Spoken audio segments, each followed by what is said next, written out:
नमस्कार दोस्तों, welcome to Saurabh education YouTube channel. आज हम देखेंगे अफगानिस्तान पाकिस्तान के अंदर एकदम से अचानक से क्या है एक वार लाइक कंडीशन हो चुकी है। इसका रीजन क्या रहा है, अचानक से कंडीशन कैसे बनी, इसी को आज हम डिटेल में एनालिसिस करेंगे। तो बने रहिए मेरे साथ। शुरू करते हैं। सबसे पहले हम देखेंगे कि ये अचानक से हुआ कैसे। तो 9 अक्टूबर 2025 की बात है। पाकिस्तान ने अचानक से जो पाकिस्तान की जो एयरफोर्स है उसने एयर स्ट्राइक कर दी थी अफगानिस्तान के कुछ मेन सिटीज के ऊपर, जैसे कि काबुल हो गया, खोस्ट हो गया, जलालाबाद हो गया और पाक टिका हो गया। इन जगहों पर उन्होंने एयर स्ट्राइक की थी और टारगेट क्या था इनका, तहरीक-ए-तालिबान पाकिस्तान, एक टीटीपी, एक इंटरनेशनल टेररिस्ट ग्रुप है जिसके ऊपर उन्होंने पूरा टारगेट किया था इनको खत्म करने के लिए। तो ये जो एयर स्ट्राइक थी जैसे इंडिया ने किया था पाकिस्तान के ऊपर, सेम उसी तरीके से थी। तो इनका जो मेन जो मकसद था, एक इनका जो टीटीपी ग्रुप का जो हेड रहता है नूर वली मसूद करके है, इनको टारगेट किया था इन्होंने। ये एक इंटरनेशनली डेजिग्नेटेड टेररिस्ट हैं और ये रेजिडेंट कर रहे थे अब्दुल हक स्क्वायर, एक जगह का नाम है काबुल के अंदर ही। तो इनको मेनली इन्होंने टारगेट किया था इनको खत्म करने के लिए। लेकिन अगले ही दिन एक न्यूज आती है और ऑडियो रिकॉर्डिंग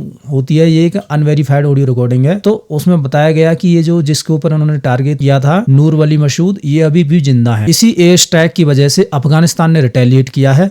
अफगानिस्तान ने सोचा कि यार इस तरीके से हमारी जो सॉवरेनिटी के ऊपर ये हमला हुआ है, उसी को देखते हुए अचानक से 11 और 12 अक्टूबर को अफगानिस्तान की जो फोर्सेज हैं, अब मैं ये क्लियर कर दूं बात, अफगानिस्तान के पास एयरफोर्स नहीं है। तो उनकी जो आर्मी है उसने अचानक से जो अफगानिस्तान की जो आर्मी है उसने पाकिस्तान की कुछ पोस्टों पर अचानक से हमला कर दिया, जिसके अंदर अफगान जो क्लेम कर रहा है कि 58 पाकिस्तानी सोल्जर्स को उन्होंने मार गिराया और 30 से भी ज्यादा इंजर्ड हो चुके हैं और 25 जो बॉर्डर पोस्ट हैं उनको उन्होंने कैप्चर कर लिया है। ये तालिबान का अपना क्लेम है। तो ये कितना सही है कितना गलत है ये तो पता नहीं है अभी, क्योंकि ये ज्यादातर इनका जो टैक्टिस है, जैसे कि पाकिस्तान टैक्टिस खेलता है कि न्यूज के अंदर अपना पूरा का पूरा अपना फैला दो। उसी तरीके से पाकिस्तान ने भी न्यूज में बोला है कि हमने क्या है 200 इनके जो सोल्जर्स हैं वो मार गिराए हैं और 19 अफगान जो पोस्ट है उनको भी कैप्चर कर लिया है। अब ये कितना सही है कितना गलत है इसका तो क्लियर नहीं रहता है, क्योंकि ये क्या है बहुत ज्यादा एग्जीग्रेशन में बोल दिया जाता है कि हमने इतना कर दिया, हमने इतना कर दिया, ये क्लियर नहीं है। और ये ज्यादा से ज्यादा जो वार जो खेलते हैं अफगानिस्तान हो गया पाकिस्तान,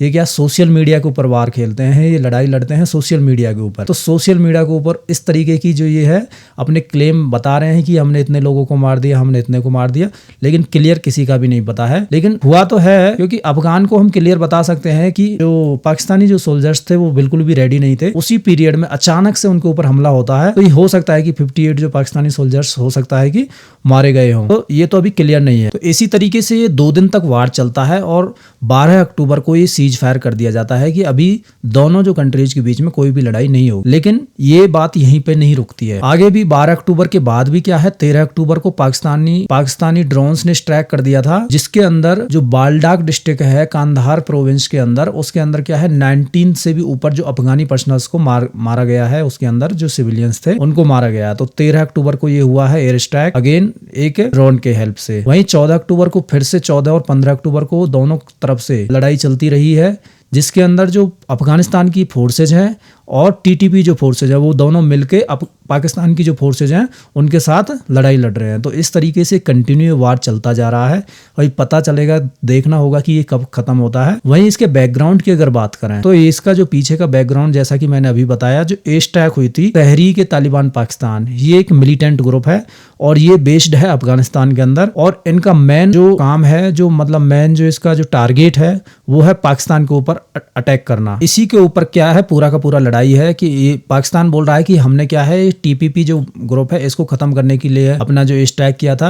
वहीं अफगानिस्तान बोलता है कि हमारी जो सॉवरेनिटी के ऊपर ये एकदम से डायरेक्ट अटैक है। तो इसी के रिटेलिएशन में कंटिन्यू ये वॉर चलता जा रहा है। अभी देखना ये होगा कि क्या आगे होता है। अभी इंटरनेशनल रिएक्शंस की अगर बात करें तो मैं आपको बता दूं, सऊदी अरबिया के साथ अभी कुछ दिन पहले ही एक डील साइन की थी कि अगर कोई पाकिस्तान ने एक डील साइन की थी सऊदी अरबिया के साथ कुछ दिन पहले ही। तो उसमें ये कहा गया था कि अगर पाकिस्तान के ऊपर कोई भी किसी भी तरीके का कोई भी अटैक होता है तो ये समझा जाएगा कि वो एक सऊदी अरबिया के ऊपर अटैक है। इस तरीके से ये डील हुई थी, लेकिन इस डील का कोई इम्पैक्ट देखने के लिए नहीं मिल रहा है यहाँ पर बस खाली Saudi Arabia as a verbal जो बोल रहा है कि ये जो वार है दोनों कंट्रीज के बीच में पूरी तरह से खत्म होना चाहिए, इसको जल्दी से जल्दी क्या है रोकना चाहिए।